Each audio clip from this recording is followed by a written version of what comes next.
সহ না ভবতু সহ নৌ ভুনক্তু সহ বীর্যং করবাবহৈ তেজস্বী নাবধিতমস্তু মা বিদ্বিষাবহৈ। ওম শান্তি শান্তি শান্তি। নমস্কার। আজ ভারতের ৭৭তম প্রজাতন্ত্র দিবস।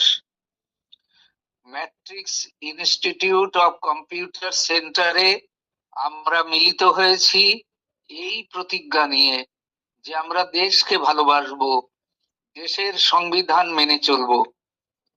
১৯৫০ সালের ২৬শে জানুয়ারি ডক্টর বি.আর. আম্বেদকরের নেতৃত্বে যে সংবিধান রচিত হয়েছিল তাকে যথাযোগ্য মর্যাদা দিয়ে আমাদের নাগরিক অধিকারের সঙ্গে সঙ্গে দেশের সার্বিক উন্নয়নে আমাদের কর্তব্য পালন করব। সকলের মঙ্গল কামনায় সাম্য, মৈত্রী, ঐক্য, প্রগতির লক্ষ্যে আমরা এগিয়ে চলব। সারা দেশ তথা বিশ্বের মানুষকে বাঁধব মৈত্রী ডোরে। সকলকে আজকের এই মহতী উৎসবে স্বাগত। ধন্যবাদ।